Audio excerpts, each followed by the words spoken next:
Julia Lachey, welcome and thank you for being willing to talk to us about DEI, real estate, and all that you're doing now. First, congratulations on your new Thank position you. at KW as the DEI. What's the official title?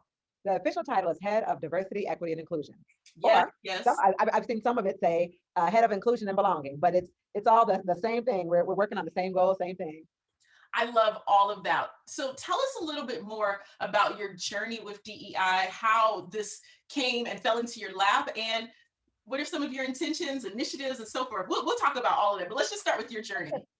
Sure. So I have been a licensed real estate broker for 20 years now, selling real estate. 16 of those have been with Keller Williams. And during that time, I've done a number of different roles within the organization. But in the realm of diversity work, I've always really had a passion for building stronger communities by promoting homeownership specifically and especially in diverse neighborhoods and in diverse communities. That's kind of always been my gig. I even ran a nonprofit where we uh, that was the whole intention, was to educate people and make sure that there were equitable development projects happening so that everybody who wanted to could live in an inclusive community and buy a home. And in addition to that, I always tell people I have two passions in life. I love real estate and I love real estate agents.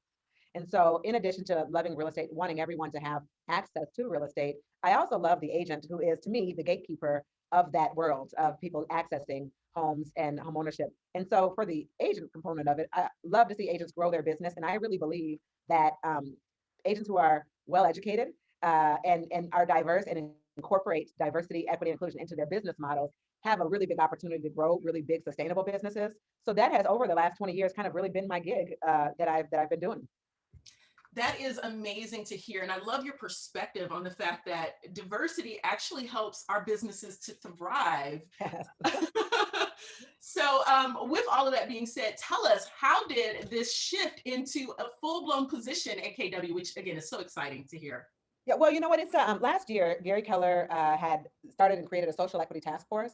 And the role of the social equity task force was 60 plus leaders from all over the region, from every region all over the country, were included in this task force. And the main idea was to really address and come forward with suggestions and recommendations on how the company could move the dial for eliminate any racial disparities that may exist, not necessarily only in our organization, but in our industry as a whole. And so my role was a recommendation from the Social Equity Task Force that there be somebody to lead this charge and lead all these initiatives. That the Social Equity Task Force has started a really a solid foundation for this work.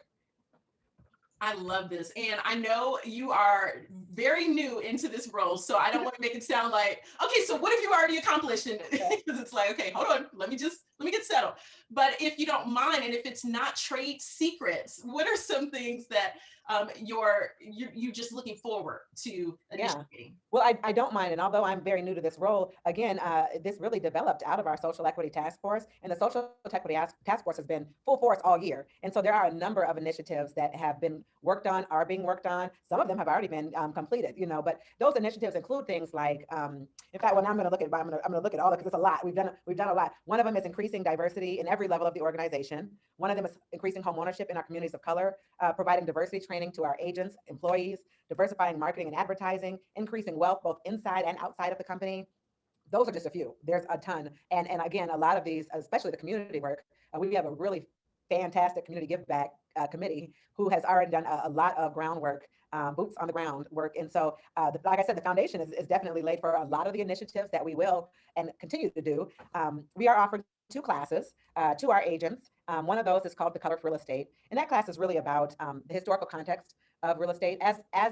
As real estate agents and professionals, I strongly believe we should master our craft. And the only way you can do that is by even knowing the history of the land that we sell.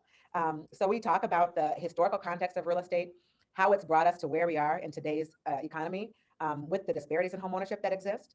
And more importantly, what our role as realtors is in all of this, and as we continue to touch clients and touch consumers out there in the world, I'm having a really good understanding of what that looks like. And the other class is unconscious bias, which is exactly what it sounds like. And so the goal is to reach 10,000 agents this year with those two courses, as part of one of the initiatives of just making the Keller Williams agent an even more educated and well-rounded real estate professional.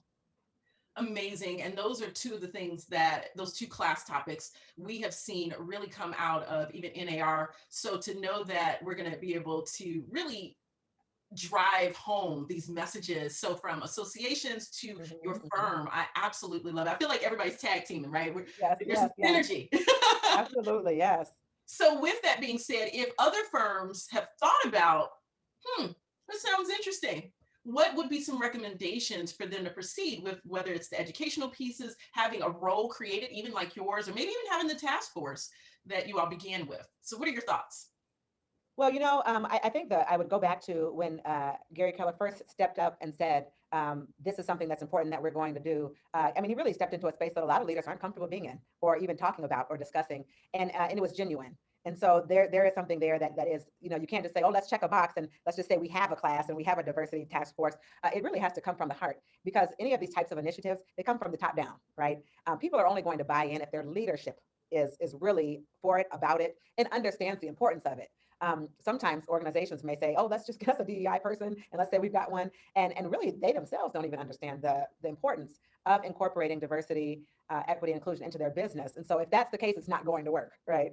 But I think what in our case, we do have a strong leader who is used to being a pioneer in the real estate industry, and likewise has followed suit with implementing a lot of the things that we're doing here at Keller Williams for our agents and for our community. So much of what you said just resonates.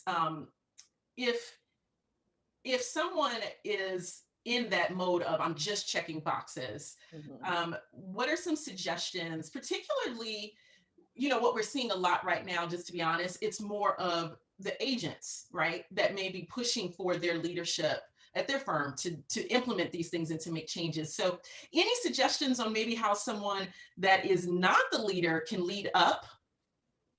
Yeah, and that's, I know that it can be challenging for people. And I also realize a lot of people are in that situation where they're like really excited about it. They understand it, they get it, and they can't quite get their leadership to get it. And so I always think a lot of that goes back to awareness. I found that with leaders, when you're actually able to show data, um, numbers, statistics, dollars, of why all of this actually does affect your business, that is helpful, rather than it just being an emotional conversation, because it is an emotional topic, right? Most times, but outside of being an emotional topic, it is actually a fundamental of business, too, especially as the United States continues to become more and more diverse. If you're able to show real numbers, real facts, real stats, and real data, that often helps shape and change the mind of people who are more in that. They're not in the Philly. They're in the where's our numbers look like, and able to connect those two, of that these act one does impact the other. That often helps people kind of get the buy-in that they're looking for, when they can get people to understand really the true importance of this for everybody. So well said. I 1000% agree. So, with that point, do you happen to have any recommendations for what those numbers should be, or if there's even some data sources that maybe people should look at? It may differ for every company, depending on, in every brokerage, depending on how they run their organizations. Simple data you can look at is you can look at census data. And census data will tell you that the United States is becoming more and more diverse. And if you're not going to tap into that, if people think they're only going to be able to do business with the people in their neighborhood that look like them, walk like them, talk like them, vote like them, they are going to be in for a rude awakening. That is not what is happening here in the country. So if nothing less, just look at the data of the way that the demographics are changing, and that in itself will tell you what is important and what needs to be addressed. Julia Lachey, this has been wonderful. I am, again, I'm a cheerleader for you. I'm excited Thank for you. your role. Thank you so much. Any final thoughts? I guess just that it starts with awareness. That's the starting place. You're asking about how do people get started in this. It literally just starts with awareness. I think this past year has done that for a lot of people. Just made people aware of all kinds of things they didn't know was happening or going on. But when it comes to these types of initiative, diversity, equity, inclusion, we have to be judged by our actions, not our words, right? So I'm telling you all the things that we're going to be doing here at Keller Williams, but I encourage you to check in with us shortly and see all the things that we are doing and have done. Absolutely. Yeah, and I'm not saying we've got all the answers, but I tell you what, we've got a real good recipe going on here. That's it. And recipes are made to be tweaked, and other Yeah, people can yeah, add in some seasoning. So I like that approach. That's a very good approach. The DEI recipe. yeah, yeah. Well, I'm so grateful to you for asking these questions. Obviously, I'm grateful to be here. I love Keller Williams, and I love what we're going to do for our agents and what we're going to do for the communities that we serve. Well, with that, I'm going to let you go. But again, thank you so much for your My time pleasure. today. Thanks for having me.